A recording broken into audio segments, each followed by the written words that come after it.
Welcome to CMR land stuff.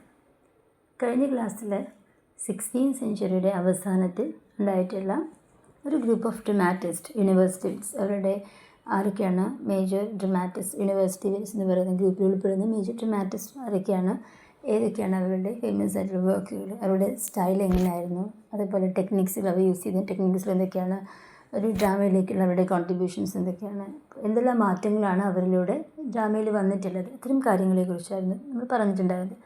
So ഇന്നത്തെ part 2 പറയുന്നത് remaining dramatist, അതിനുശേഷം വന്നിട്ടുള്ള ആ ഒരു നവോത്ഥാന കാലഘട്ടത്തിലെ മറ്റുള്ള ഫേമസ് ആയിട്ടുള്ള ഡ്രമാറ്റിസ്റ്റുകളെ കുറിച്ചും അവരുടെ കോൺട്രിബ്യൂഷൻ ടു ലിറ്ററേച്ചർ ഇതിനെക്കുറിച്ചാണ് നമ്മൾ ഇന്നത്തെ ക്ലാസ്സിൽ പറയുന്നത്.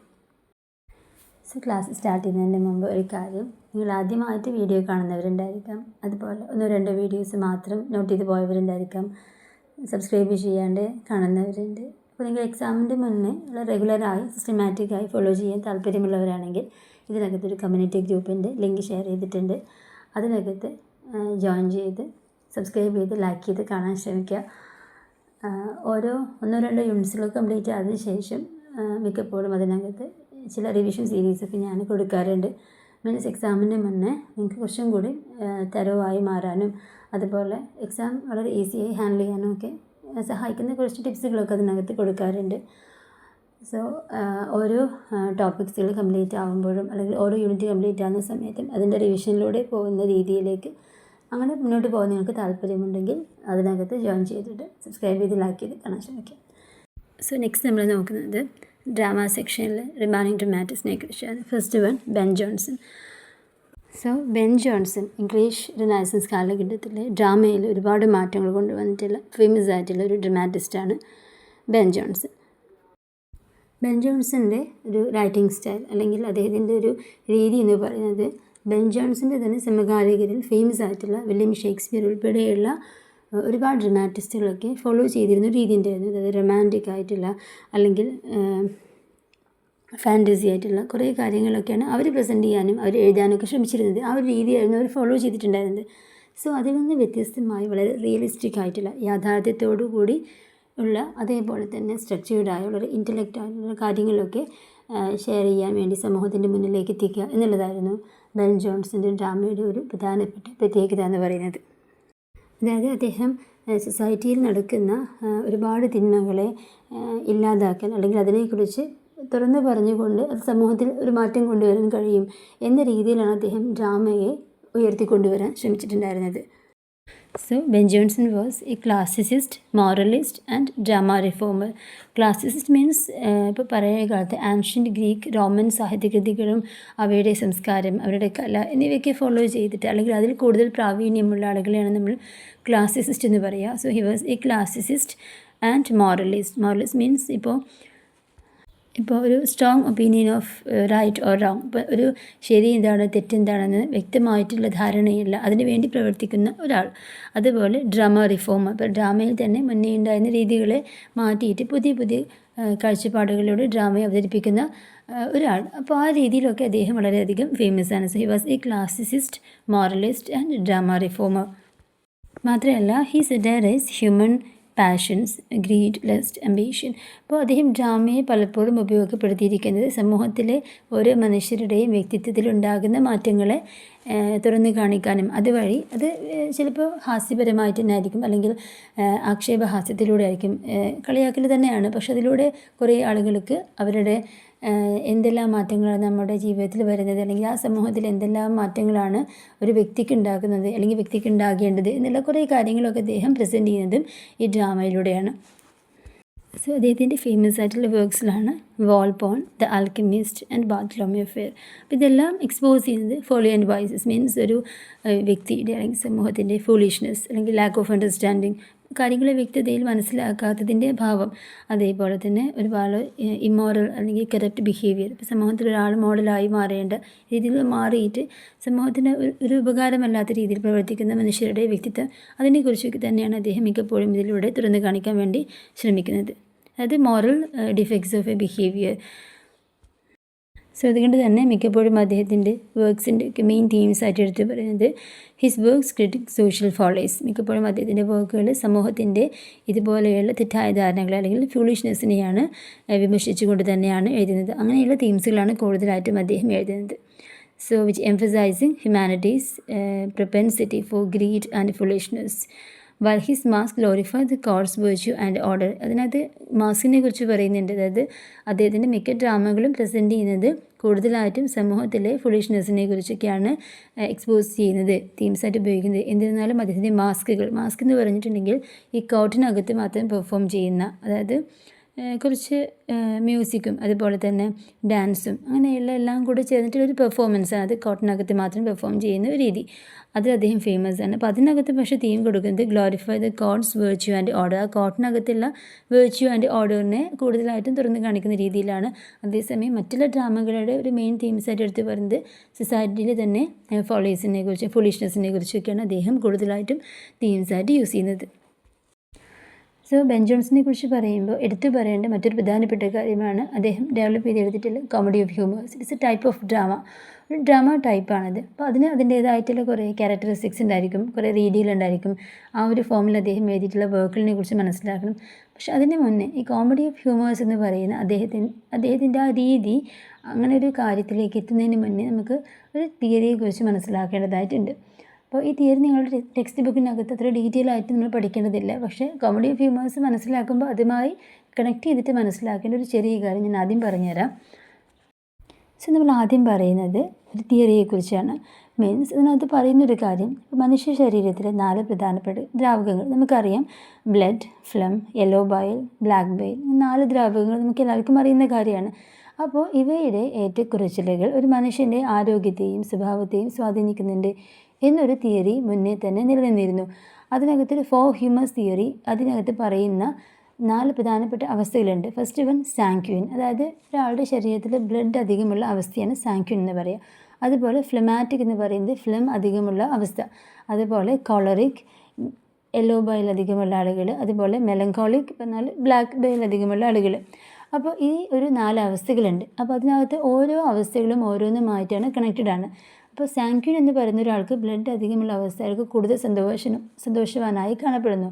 അതേപോലെ ഫ്ലമാറ്റിക്, ഈ ഫ്ലം അധികമുള്ള ഒരാൾ കൂടുതൽ ശാന്തനാവാനാണ് സാധ്യത. അതുപോലെ കോളറിക് മീൻസ് യെല്ലോ ബൈൽ, അതിലുള്ള ഒരാൾ ഭയങ്കര ദേഷ്യക്കാരനാവും. അതുപോലെ മെലങ്കോളിക് മീൻസ് ബ്ലാക്ക് ബൈൽ, അതിലുള്ള ആൾ എപ്പോഴും ദേഷ്യക്കാരനാവും. അപ്പോൾ ഇങ്ങനെ ഈ 4 ദ്രാവകങ്ങൾ ഒരു മനുഷ്യൻ്റെ സ്വഭാവത്തെയും ആരോഗ്യത്തെയും സ്വാധീനിക്കുന്നുണ്ട് എന്നുള്ളൊരു തിയറി വളരെ മുമ്പേ തന്നെ നിലനിന്നിരുന്നെന്ന് പറഞ്ഞല്ലോ. അപ്പോൾ ഇനി ഇത് ബെൻ ജോൺസൻ്റെ തിയറി ഓഫ് ഹ്യൂമർ അല്ലെങ്കിൽ കോമഡി ഓഫ് ഹ്യൂമേഴ്സുമായിട്ട് ഇതെങ്ങനെയാണ് കണക്റ്റഡ് ആവുന്നത് എന്ന് പറയാം. ബെൻ ജോൺസൺ എഴുതുന്ന മിക്ക വർക്കിലുമുള്ള ക്യാരക്ടേഴ്സ് ഈ 4 തിയറിക്കകത്തുള്ള ഏതെങ്കിലും ഒരു അവസ്ഥ സ്വാധീനിച്ചു കൊണ്ടിട്ടാണ് അദ്ദേഹം എഴുതുന്നത്. മീൻസ് ഏതെങ്കിലും ഒരു അവസ്ഥയിൽ ഉള്ള ഒരു രീതിയിലായിരിക്കും അദ്ദേഹത്തിൻ്റെ ക്യാരക്ടറിനെ പ്രസൻറ്റ് ചെയ്യുന്നത്. ഫോർ എക്സാമ്പിൾ ബെൻ ജോൺസൻ്റെ ഫേമസ് ആയിട്ടുള്ളൊരു വർക്കാണ് every man and his humour എന്ന് പറയുന്നത്. ഈ വർക്കിനകത്തുള്ള ക്യാരക്ടർ ഉണ്ടാവുമല്ലോ, ആ ക്യാരക്ടർ സംസാരം, അതിൻ്റെ പ്രവൃത്തി, അവരുടെ രീതികൾ കൊണ്ടൊക്കെ വളരെ ദേഷ്യവും ഗൗരവവും ഒക്കെ ഉള്ളത് കാണിക്കുന്നുണ്ട്. അപ്പോൾ അദ്ദേഹം ഈ തിയറിയെ നേരത്തെ നമ്മൾ പറഞ്ഞ 4 ഹ്യൂമറസ് തിയറി ഉണ്ടല്ലോ, അതിനെ ബേസ് ചെയ്തിട്ടാണ് അദ്ദേഹത്തിൻ്റെ ക്യാരക്ടറിനെ ക്രിയേറ്റ് ചെയ്യുന്നത്. അതുകൊണ്ടാണ് നമ്മൾ കോമഡി ഓഫ് ഹ്യൂമേഴ്സ് എന്ന് പറയുന്ന ഒരു പുതിയ രീതി അദ്ദേഹം ഡെവലപ്പ് ചെയ്തു എന്ന് പറയുന്നത്. അപ്പോൾ അദ്ദേഹം ഈ തിയറീനെ ബേസ് ചെയ്തിട്ടാണ്, അതിൽ നിന്ന് സ്വാധീനം ഉൾക്കൊണ്ടിട്ടാണ് അദ്ദേഹത്തിൻ്റെ ഡ്രാമയിൽ എഴുതുന്ന മിക്ക കഥാപാത്രങ്ങളുടെയും ക്യാരക്ടറിനെ അദ്ദേഹം തീരുമാനിക്കുന്നത്. അപ്പോൾ every man in his humour എന്ന് പറയുന്ന വർക്കിനകത്ത് കൂടുതൽ ഗൗരവമുള്ള, കൂടുതൽ ദേഷ്യക്കാരനായിട്ടുള്ളൊരു ക്യാരക്ടറാണ്. അപ്പോൾ നമുക്ക് മനസ്സിലാക്കാം ആ 4 അവസ്ഥയിൽ ഏതിനെയായിരിക്കും കൂടുതലായിട്ടും അദ്ദേഹം ഇൻവോൾവ്ഡ് ആയിട്ടുണ്ടാവുക എന്നുള്ളത്. സോ ഇത്രയാണ് പറയുന്നുള്ളൂ കോമഡി ഓഫ് ഹ്യൂമേഴ്സിനെ കുറിച്ച്. വളരെ സിമ്പിളായി മനസ്സിലാക്കുക. കോമഡി ഓഫ് ഹ്യൂമേഴ്സ് എന്ന് പറയുന്നത് ബെൻ ജോൺസൺ ഡെവലപ്പ് ചെയ്തിട്ടുള്ള രീതിയാണ്. അദ്ദേഹം വളരെ മുന്നേ ഉള്ള ഒരു തിയറിയുമായിട്ട് അദ്ദേഹത്തിന് മനസ്സിലായ കാര്യങ്ങൾ അല്ലെങ്കിൽ അദ്ദേഹം മനസ്സിലാക്കിയെടുത്ത കാര്യങ്ങൾ അദ്ദേഹത്തിൻ്റെ വർക്കിലൂടെ, അദ്ദേഹം ഡ്രാമയുടെ ക്യാരക്ടറിലൂടെ പ്രസൻറ്റ് ചെയ്യാൻ വേണ്ടി ശ്രമിക്കുന്നുണ്ട്. ഇതാണ് നമ്മൾ കോമഡി ഓഫ് ഹ്യൂമേഴ്സിനെ കുറിച്ച് മനസ്സിലാക്കേണ്ടത്. സോ ഇത്രയും കാര്യങ്ങളാണ് ബെൻ ജോൺസനെ കുറിച്ച് നമുക്ക് എടുത്ത് പറയേണ്ടത്. സോ അദ്ദേഹത്തിൻ്റെ കോമഡി ഓഫ് ഹ്യൂമേഴ്സ് അദ്ദേഹം അപ്ലൈ ചെയ്തിട്ടുള്ളത് ഏതെല്ലാം ഡ്രാമയിലാണ്, അതുപോലെ അദ്ദേഹത്തിൻ്റെ മേജർ തീംസുകൾ, അദ്ദേഹം കൂടുതലായിട്ടും സൊസൈറ്റിയിലെ ഫോളോവേഴ്സിനെ കുറിച്ചൊക്കെയാണ് അദ്ദേഹം തുറന്ന് കാണിക്കാൻ വേണ്ടി ശ്രമിക്കുന്നത്. അതായത് സമൂഹത്തിലൊരു എന്തെല്ലാം മാറ്റങ്ങളുണ്ടാകുന്നു അതിനെയെല്ലാം തുറന്ന് കാണിക്കുന്നതിന് ഡ്രാമ ഒരു ഉപാധിയാണെന്ന് അദ്ദേഹം മനസ്സിലാക്കുന്നുണ്ട്. അതുപോലെ അദ്ദേഹത്തിൻ്റെ കോമഡി ഓഫ് ഹ്യൂമേഴ്സ് കണക്ട് ചെയ്തിരിക്കുന്നത് ഒരു മെഡീവൽ ഹ്യൂമർ തിയറിയുമായിട്ട് റിലേറ്റഡ് ആണ്. മിക്കപ്പോഴും അദ്ദേഹം ഉപയോഗിക്കുന്ന തീംസ് എന്ന് പറയുന്നത് സൊസൈറ്റിയുടെ ഡാർക്ക് സൈഡിനെ കുറിച്ചും ഫോളീസിനെ കുറിച്ചൊക്കെയാണ്.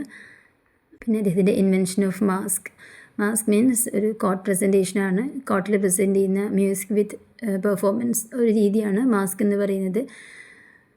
സോ ബെൻ ജോൺസനെ കുറിച്ച് മനസ്സിലാക്കുമ്പോൾ അദ്ദേഹത്തിൻ്റെ കോമഡി ഓഫ് ഹ്യൂമേഴ്സ് അതിൽ വരുന്ന വർക്ക്സുകൾ ഏതൊക്കെയാണ്, ഒരുപാട് വർക്ക്സുകൾ അതിനകത്ത് വരുന്നുണ്ട്, നിങ്ങൾ മനസ്സിലാക്കുക. അതേപോലെ തന്നെ ഒരുപാട് മാസ്ക് അദ്ദേഹം എഴുതിയിട്ടുണ്ട്, ഒരുപാട് ക്വാർട്ടർലി പ്രസൻറ്റേഷൻസ് അദ്ദേഹം നടത്തിയിട്ടുണ്ട്. അപ്പോൾ അതിനെക്കുറിച്ചൊക്കെ ഒരു ഡീറ്റെയിൽ ആയിട്ട് ടെക്സ്റ്റ് ബുക്കിനകത്ത് പറയുന്നത് മനസ്സിലാക്കിയെടുക്കുക.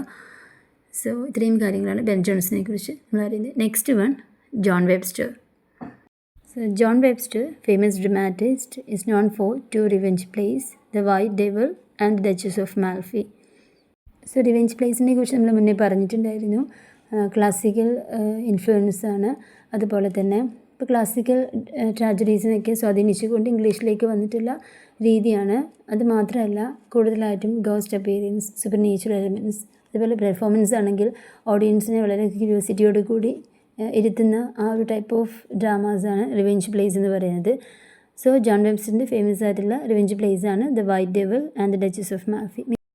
പിന്നെ അദ്ദേഹത്തിൻ്റെ റൈറ്റിംഗ് സ്റ്റൈൽ, തീംസ്, ഇമ്പാക്റ്റ് ഇവയെക്കുറിച്ചൊക്കെ പറയുന്ന സമയത്ത് മിക്കപ്പോഴും അദ്ദേഹത്തിൻ്റെ അദ്ദേഹം ഉപയോഗിക്കുന്ന തീംസ് എന്ന് പറയുന്നത് ഡാർക്ക് വിഷൻ ഓഫ് ലൈഫ്, ജീവിതത്തിൻ്റെ ഒരു ഇരുണ്ട ദിശ, അതെങ്ങനെയാണ് മനുഷ്യ ജീവിതത്തെ സ്വാധീനിക്കുന്നത്, സൊസൈറ്റിയുടെ എന്തെല്ലാം കാര്യങ്ങളാണ് മനുഷ്യൻ്റെ ജീവിത സാഹചര്യങ്ങളെ രൂപപ്പെടുത്തിയെടുക്കുന്നത്, അങ്ങനെയൊക്കെയുള്ള തീംസാണ് അദ്ദേഹം യൂസ് ചെയ്യുന്നത്.